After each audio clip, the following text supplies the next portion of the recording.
곧 그날에 노아와 그의 아들 셈 함 야벳과 노아의 아내와 세 며느리가 다 방주로 들어갔고, 그가 또 비둘기를 내놓아 지면에서 물이 줄어들었는지를 알고자 하매 또 7일을 기다려 비둘기를 내놓음에 다시는 그에게로 돌아오지 아니하였더라.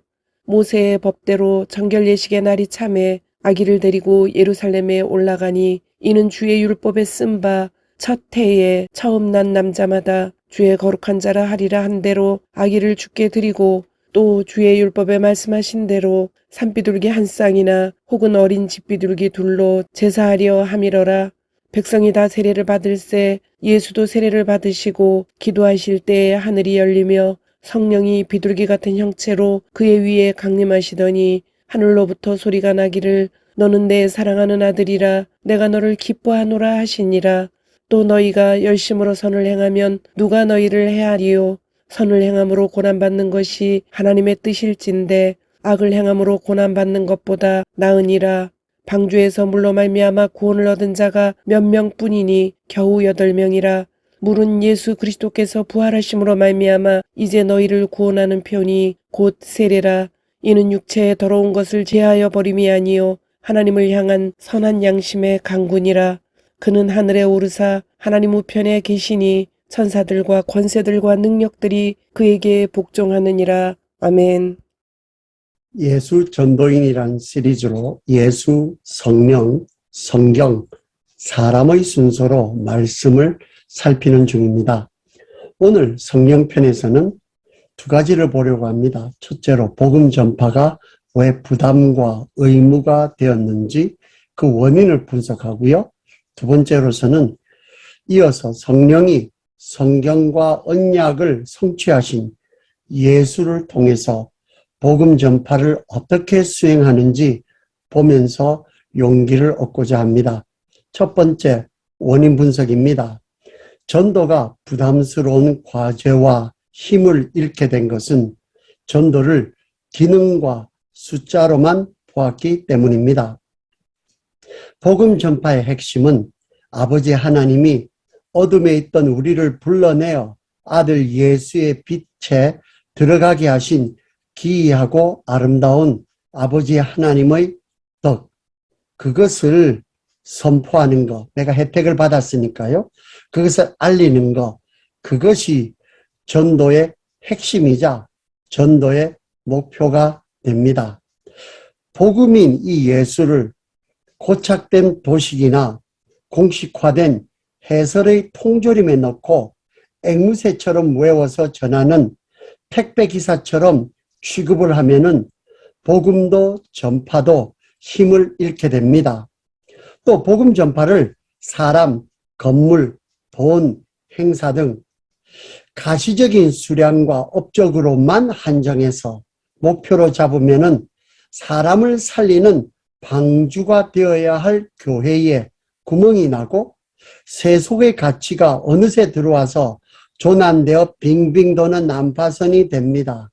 세상을 살리는 빛이 되어서 마을과 그 가족, 패밀리, 이웃을 세상을 지켜야 할 그 교회가 깔아앉으면은 세상도 나라도 마을도 가정도 어느새 같이 깔아앉게 됩니다.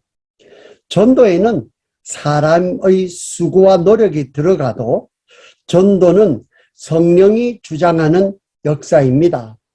복음 전파는 시간, 사람, 사건을 관통해서 성령 하나님이 주도하는 그 강물, 은혜의 흐름입니다.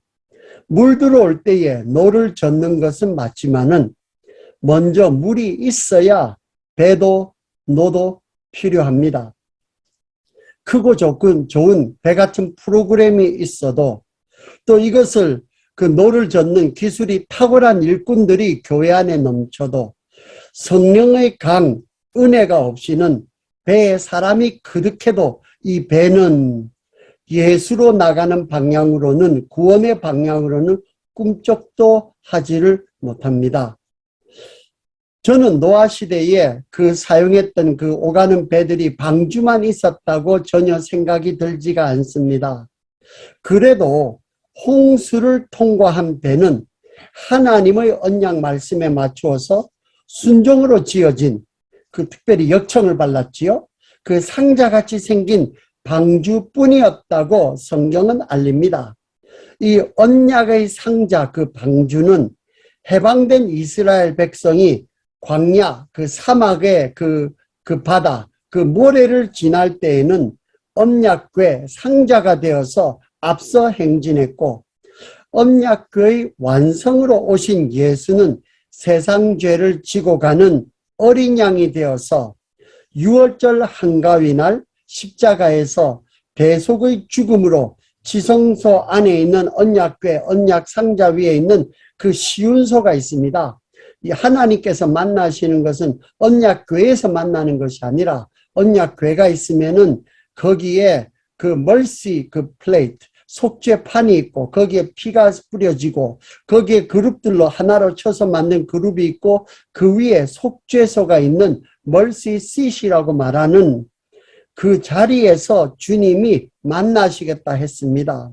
그래서 이 속죄소에 계시는 예수님과 그리고 속죄소 그 밖에서 있는 성소에 있다 할지라도 그것이 서로 1년에 한 번 속죄일 날에 수소의 피를 통해서만이 들어갈 수 있었던 것을 365일 24시간 갈 수 있도록 휘장에 갈라지는 그 뉴스가 되신 것이 그것이 복음입니다. 이 사실을 내 언행과 생활과 생애로 나타내는 것, 그것이 받는 사람 입장에서 봤을 때는 전도라 그러겠고 내가 지금 전해주는 입장에서는 전도가 되는 것이 그것이 복음 전파입니다. 이것이 전도가 왜 힘을 잃게 되는 그 원인 분석과 그 바른 방향을 설명했습니다. 이제 두 번째, 성령이 내게 오시면은요, 나를 살리는 길이요, 진리요, 생명된 예수가, 그것이 바로 복음입니다. 그러니까 복음이 예수고 예수가 복음입니다. 이것이 나와 함께하는 그 언약적인 표식, 표적, 그 현상이 생기는데 비단 이것이 성경 안에만 있는 것뿐만 아니라 내 삶에 있어서도 이런 표적들을 주님께서 주신다 이겁니다. 이거를 통해서 우리가 무엇을 발견하는가? 예수님께서 나와 함께 계시는 임마누엘의 하나님이 함께 계시는 그 표적을 발견하시기를 축원합니다. 근데 두 가지로 오늘은 이렇게 나누어서 설명을 해보겠습니다. 오늘 본문을 통해서요. 하나는 물의 표적, 두 번째는 비둘기의 표적 현상입니다. 첫 번째, 물의 표적입니다. 나이 30이 될 때까지 응당해야 될 결혼도 하지 않고 목수로 살던 청년 예수가 왜 요단강을 찾고요. 이제 허락하라고 설득하며 물속에 잠겼다가 나오는 의식을 고집을 할까요? 예수가 물에 들어갔다가 올라오심은 미완성되어 있는 노아 언약을 예수께서 완성시키러 오심을 알립니다. 그냥 하는 이야기가 아니고요. 그 새 출발을 알리는 8의 수라는 표식을 알립니다.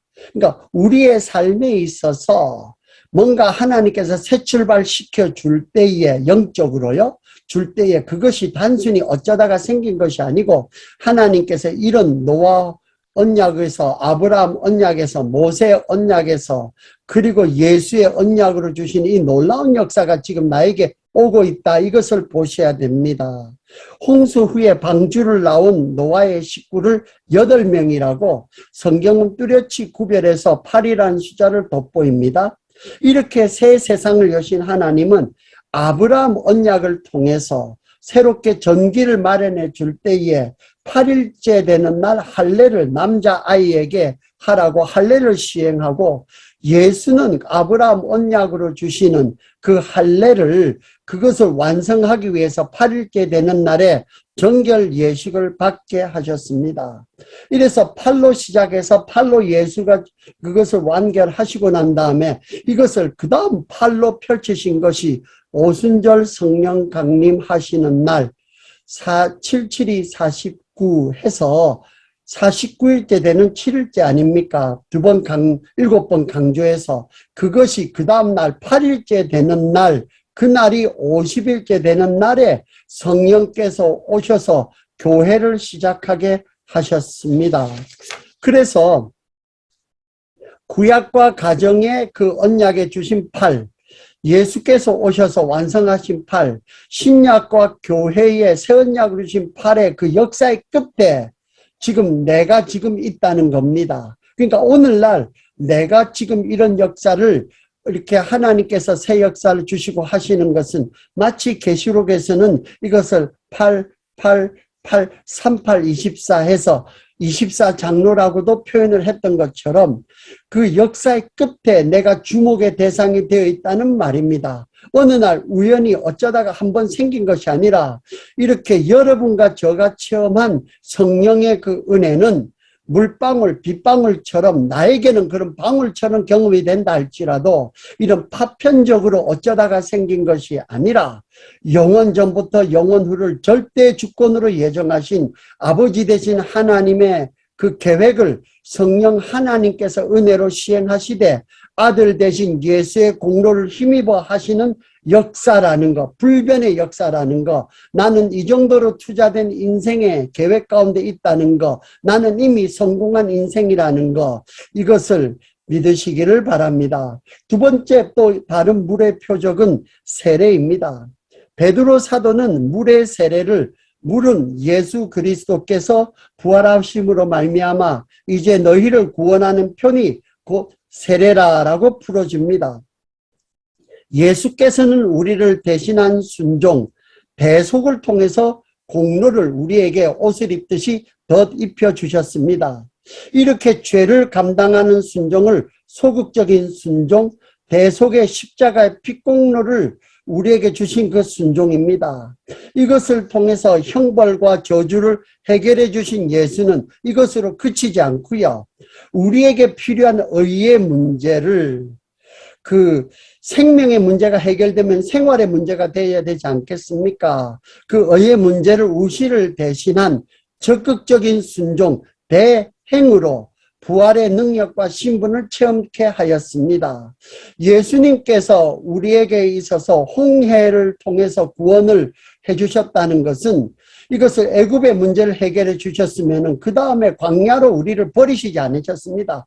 대속이 하고 나면은 대행으로 끝까지 갖고 가야 이것이 우리에게 역사로 온전히 이루어지는 것입니다. 그래서 예수의 십자가와 부활은 반드시 함께 가야 됩니다. 부활이 없는 십자가는 출발해서 그냥 고생해서 가다가 중간에 끊어지 왜 고생했는지 의미를 모르는 그런 다리가 됩니다. 근데 십자가 없이 부활의 능력의 그 승리, 체험 이것만 구하는 것은 물 위에 덩그러니 혼자 놓인 다리 같아서 오른쪽으로 가나 왼쪽으로 가나 결과적으로는 떨어질 수밖에 없는, 실망할 수밖에 없는, 결과가 맺혀지지 않는, 지속적인 결과가 없는 그런 허망한 결과가 될 수밖에 없습니다. 피를 내는 할례는 홍해를 통해서 애굽의 종살이가 종식되었음을 알리는 예표라면은 요단강의 물 세례는 약속의 땅 천국이 이미 시작되었다는 것을 알리는 표식이기도 합니다. 그래서 예수님께서 이 땅에 오셨을 때에 처음부터 천국이 왔다고 하지 않았습니다. 이미 와서 계시지만은 예수님께서 너희들에게 천국이 왔다라고 했을 때에는 예수님께서 물 세례를 받고 난 다음에 회개하라 천국이 가까웠느니라 라고 말씀을 하셨습니다. 할례와 세례는 내게 주신 예수가 왜 이 땅에 오셨는지 또 왜 나를 향하시는지 총체적인 존재 목적을 그 총괄하는 전체 묶어주는 예수가 나에게 대해서 얼마나 투자하셨다는 것, 하나님께서 아들을 나에게 투시하셨다는 대속과 대행, 이것의 사랑의 표식이 된 것이 이것이 예수입니다. 나는 이런 하나님 아들의 전폭적인 투자를 받은 소중한 하나님의 자산입니다. 내 하나가 그렇게 소중해서 된 것이 아니라 하나님의 아들 예수가 나에게 담겨져 있기 때문에 질그릇 같은 그릇이라도 내가 이런 소중한 보석처럼 취급을 받게 된다는 것입니다. 세 번째 물의 표적은 40일입니다. 창세기 7장 17절에는 홍수가 땅에 40일 동안 계속된지라 물이 많아져 방주가 땅에서 떠올랐고 하였습니다. 또 세례를 받은 예수는 곧장 고난의 땅 광야로 가서 40일을 보냅니다. 모세도 40일 동안 기도하고 난 다음에 그 십계명을 받고 두 번째 받을 때에도 또다시 40일 동안에 기도하고 난 다음에 받지 않습니까?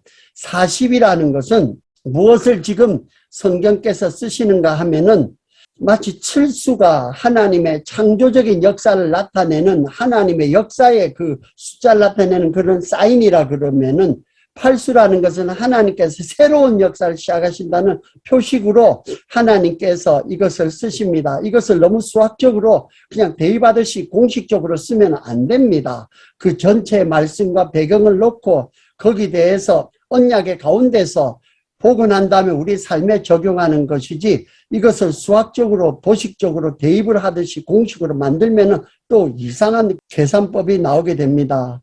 그래서 이 40이라는 숫자는 하나님의 보호가 없으면 심판의 시간이지만은 노아 홍수처럼요. 방주와도 같이 하나님의 보호 안에 있으면은 시련으로 힘들어도 구원과 보존을 체험하는 시간입니다. 또 예수께서 성령의 충만함을 받아 요단강에서 돌아오사 광야에서 40일 동안에 성령에게 끌리시며 마귀에게 시험을 받으시더라 하였습니다. 그런데요, 여기서 주목할 것은 우리는 광야 같은 그 40일의 시간을 빨리 벗어나서 가나안으로 천국으로 약속을 성취하고 성공하고 경험하고 하는 입성을 원하는데 예수는 요단강의 세례를 받고 난 다음에 우리와는 방향이 반대로 광야로 도로 찾아 들어가십니다. 왜 그랬을까요? 그 광야에 우리가 지금 있기 때문에 유리하고 방황하고 있는 우리가 지금 광야에 있기 때문에 우리를 찾으러 만나러 회복하러 가신 것입니다. 처음 모세는 온전히 하지 못했던 일, 그래서 그는 비스가 산에서 가나안 땅을 바라만 봤지만은 그 자리로 데리고 가지 못하고 천국으로 그냥 이렇게 갔지만은 둘째 모세로 오신 예수 그리스도는 우리를 찾아서 우리를 지금 요단강을 건너서 지금 당신이 먼저 건너갔던 것을 이것을 가지고 우리로 하여금 약속의 땅으로 이끌게 하기 위해서 지금 오시기 위해서 오신 둘째 예수는 이 광야 같은 세상에서 방황하는 우리를 끝까지 찾아서 가나안으로 인도하시겠다는 선언입니다. 이것이 성도의 견인, 하나님께서 우리를 구원하신 역사를 끝까지 책임지고 가시겠다는 이 약속, 이것이 구원의 확신, 구원의 확인, 너희 가운데 선한 일을 시작하신 이가 예수 그리스도의 날까지 이루시겠다고 하신 이 말씀이 얼마나 우리에게 큰 약속이 되고 위안이 되고 위로가 되고 소망이 생기는 것인지 모릅니다. 여러분, 지금 광야에 버려진 듯이 느끼십니까? 예수께서 대답하십니다. 이는 아버지께서 내게 주신 자 중에서 하나도 잃지 아니하여 싸움나이다 하신 말씀을 응하게 하려 하심이냐. 신구약 성경 절제 이 말씀의 약속은 나에게 대해서 주신 말씀의 포인트는 뭔가 하면은 나는 너를 위해서 이 말씀을 주고 아들을 주고 투자했으니 나는 너를 절대로 버리지 않고 너는 잃어버리지 않는다는 하나님의 혼신을 다한 약속입니다. 광야에 아직도 버려진 듯이 홀로인 듯이 느껴집니까? 자기 아들을 아끼지 아니하시고 우리 모든 사람을 위하여 내주시니가 그 아들과 함께 그 모든 것을 우리에게 주시지 않겠느냐라는 이 말씀을 믿으시기 바랍니다. 여러분은 이전도 앞으로도 한 번도 현재도 혼자가 아니었고 혼자가 아닙니다. 여러분의 광야 여정에서 하나님은 예수를 동반자로 보내시고 땅끝까지 함께 하시겠다고 새 출발을 알리시는 물의 표적들을 항상 보내십니다. 이런 물의 표적들, 이런 표적들을 여러분의 삶에서 하나님 주신 것들을 찾아서 그것을 통해서 누리시기를 바랍니다. 두 번째, 비둘기의 표적을 주십니다. 왜 성령은 뜬금없이 최저가 재물 아닙니까? 그 비둘기가 하늘을 쪼개고 예수 위로 내려앉는 그런 연출을 하겠으며, 누가는 이 사실을 알리는 것이 데오빌라라는 독자가 자기가 알고 있는 바를 더 확실하게 해준다고, 다른 모든 사실 가운데서도 얼마나 많은 사실들이 있는데 꼭 이 사실을 집어가지고 이렇게 디테일하게 기록을 했어야만 할까요? 도대체 누가가 생각할 때에, 또는 데오빌로가 자기가 알고 있는 바는 무엇이고 그렇게 알았다 그러던들, 도대체 그것이 나에게 있어서는 어떻게 이것이 용기가 되고 힘이 되느냐는 말씀입니다. 노아가 세 번째 방사한 후 돌아오지 않았던 비둘기입니다. 홍수가 끝난 것을 알았지만은 이것이 얼마나 하나님께서 주시는지 여기에 대해서는 홍수가 끝났다는 감이 없어요. 왜냐하면 40일에 비는 끝났지만 홍수는 그대로 있으니까요. 하나님께서 우리에게 구원을 주시고 여러 가지 주셨지만은, 하나님께서 우리에게 역사하시는 역사는 이미 오셨지만 아직도 오지 않고 있는 이런 가운데서, 긴장한 가운데서 노아가 얼마나 답답했으면은 견디다 못해서 까마귀를 보내고요.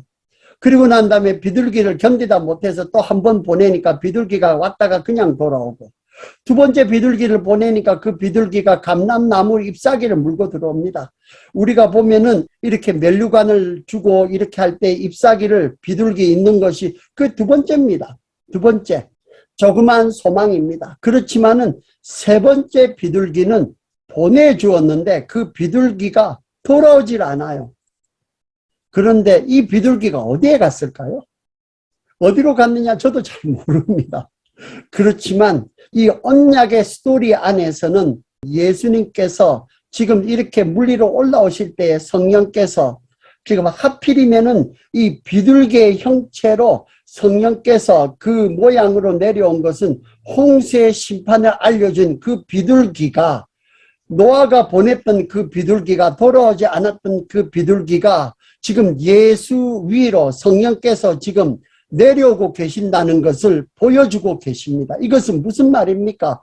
홍수라는 재난을 종식시키고 무지개 찬란한 새로운 세상을 약속한 노아 언약의 완성자로 지금 예수가 오고 계시고 새 시대가 시작되었다는 말씀입니다.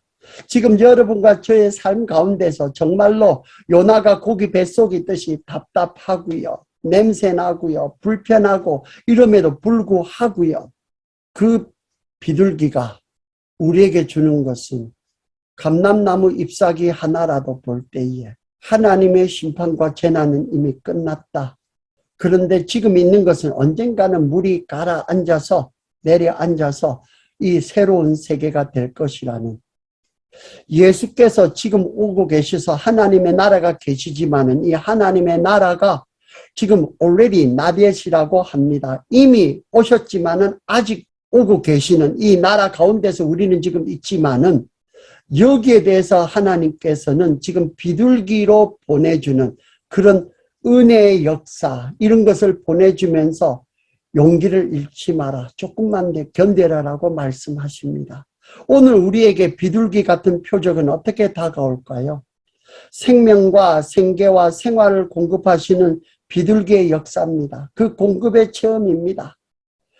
불편하고 냄새나고 힘들어도 홍수 같은 팬데믹에서 살아남아서 방주 밖에서 하나님이 펼치실 세상의 가능성을 보게 하는 조그만 소망의 공급입니다. 감람나무 하나를 바라보고 물이 좀 가라앉았구나. 그리고 이제는 하나님께서 보내시는 세 번째 비둘기가 이제는 오신 분이, 그것이 예수 그리스도십니다. 교회라는 것입니다. 광야에서 배급받던 만나가 마치 그런 비둘기 공급입니다. 사소하지만은 그거 하나로 내가 죽지 않고 내가 목숨을 유지할 수 있고 내가 여기 대해서 소망을 가질 수 있었던 그런 절실한 공급. 그런데 그 공급에 감사한 사람은, 만나에 감사했던 사람은 가나안 약속의 땅, 젖과 꿀이 흐르는 기업을 선물로 받았지만 그 만나를 허접한 양식으로 무시하고 원망하고 불평했던 이들은 광야에 묻히고 약속의 기업을 누리지 못했습니다. 예수님께서는 오병이어로 수만 명을 먹이신 후에 제자들에게 시킨 일은 딱 한 가지밖에 없었습니다. 남은 것들을 다 거두어라. 그것을 거두어 보니 12광주리에 가득 찼다고 하였습니다. 하나님께서 주시는 넉넉한 양식을 주셨다는 것, 광주리에 담았다는 것, 이것을 바라볼 때 이것이 감사의 제목이 되지 않습니까?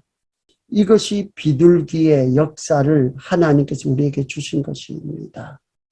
때로는 우리는 요나가 물고기 뱃속에서 나온 다음에라도 하나님께서 조그만 나무 그늘 주지 않습니까? 그것으로 얼마나 유쾌함을 누렸습니까? 근데 나무 그늘이 없어지니까 정말로 세상 끝난 것처럼 또 불평하고 원망하고 죽을 것처럼 하나님께 이렇게 욕설까지도 퍼붓듯이 했을 때에 그 요나에 대해서 하나님께서 내가 이렇게 함이 합당하냐?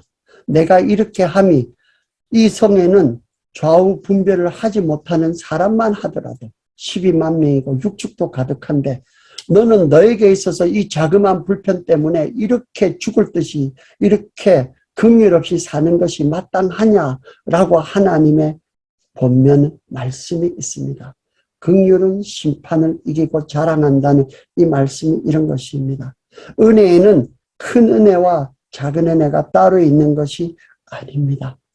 하나님의 은혜, 예수의 은혜, 성령의 은사, 은혜만이 있습니다. 기도하겠습니다.